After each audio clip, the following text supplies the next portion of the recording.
انتوا عند طبالي فلازم كل الطعميه اي نوع واي حاجه هنعملها ان شاء الله كلها النهارده بالظبط. بس احنا بنعمل ده عشان ايه؟ عشان على حاجه صغيره عشان الاستوديو صح. بس طبعا هناخد شوتات طبعا من جوه من المطبخ بتاعنا وحضراتكم تشوفوه يعني. يا ريت يا ريت.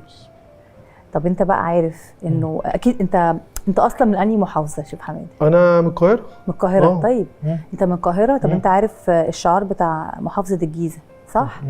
وعرفوا لك اللي هو العلم بتاعهم ده هو كان لغايه سبتمبر اللي فات بتاع 25 كان عباره عن ايه؟ كان عباره عن الشمس وبعدين الهرم وجامعه القاهره. تمام. من اول بقى سبتمبر 25 قرروا ان هم يحطوا المتحف المصري فيه. تمام. وبقى ده الشعار الجديد بقى بتاع المحافظه. ودي بقى اول محافظه يعني اول محافظه غيروا الشعار بتاعها حديثا. تمام. وانا عمري ما حسيت ان احنا محافظتين يعني. ما حدش بيحس بينا. لا خالص عمري ما حسيت ان احنا ولا 6 اكتوبر كمان. لا خالص هي كلها محافظه واحده. انا مسمينها القاهره حتى حلوان حتى الكلام ده. أيوة. دي مسميات مش اكتر لكن عمرنا ما حسينا ان احنا هي القاهره كلها شامله الكلام ده. ومسمينها القاهره الكبرى. ايوه القاهره الكبرى. صح يا فندم. طبعا. انا سافرت كتير وقليل وعشت بره كتير قوي. ما دقتش ولا هدوق في الطعميه بتاعتنا خالص.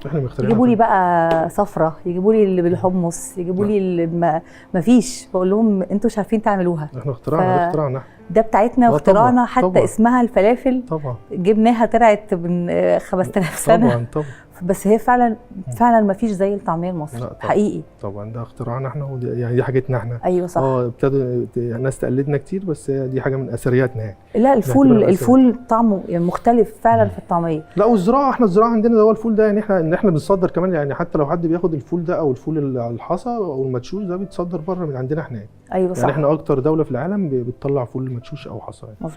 مظبوط. بس بتوصل بقى للدرجه دي. ممكن في ناس بتعوزها نص سوا ما يخليهاش يعني مستويه اكتر من كده بنطلعها. في اللي عايزها مقرمشه بيسيبها شويه في الزيت على حسب بقى. تمام. بس يعني هو ده اللي احنا نطلعها على كده. في بقى اللي عايز بقى طبعا يحط لها الحشو يحط لها حاجه بس يعني ما يستحسنش ان دي تحش عشان تبقى صغيره. طب ما تيجي نعمل الدور الجاي كده. نعمل الدور الجاي كده بس بشويه. حاضر. عشان بس نوريهم مهاراتنا. لا حاضر عينيا.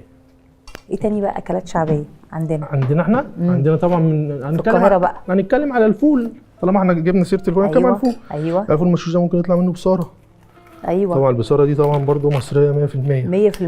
ما حدش بيعملها غيرنا احنا. ما اسمعش حد يقول حاجه ثانيه. لا بصاره ما اسمعش حد. الحاجات دي لازم نحافظ عليها. ايوه بس فالبصاره بتعمل الفول ده بس بيتحط على النار طبعا بيضيف له مكونات الخضره معاه وبعد كده بتضرب في هي غالبا بتبقى نفس مكونات الطعميه تقريبا نفس المكونات بس بيزودوا لها شويه بهارات بقى وفي الاخر الطشه كمون ومش والطشه صح. وفي الاخر خالص بتحط لها بقى التقليه اللي هي برده مصري يعني البصل اللي هو المقرمش دوت طبعا في الاخر على وش جرنش.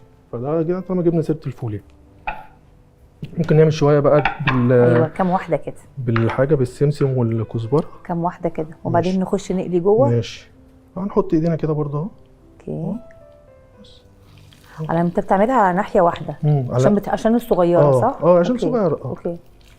نبل ايدينا كده ونحط كده اهو. انا بقى نرجع لشويه معلومات تاني. اتفضلي. بما ان انا رغايه. لا يا فندم. الشعار بقى من حضرتك طبعا في الحلقه دي. اتفضلي. جامعه القاهره دي تاني اقدم جامعه في افريقيا. وبعدين جامعه القاهره دي حاجه بقى انا لسه عارفاها قريب. تخيل يعني بتاخد قد ايه اجانب كل سنه؟ 250,000 طالب في السنه. تخيل يعني الناس بتسافر بره تتعلم واحنا بيجي لنا 250,000 طالب يتعلم عندنا كل سنه. دي حاجه من الحاجات الكويسه قوي. والمتحف المصري بقى الجديد حاولت انا احجز فيه قريب. طلع محجوز لغايه العيد الكبير. ايوه اونلاين لغايه العيد الكبير محجوز. ان شاء الله عندنا امل قبل ان نخلص السنه نبقى نزوره كلنا طبعا. ان شاء الله طبعا ان شاء الله.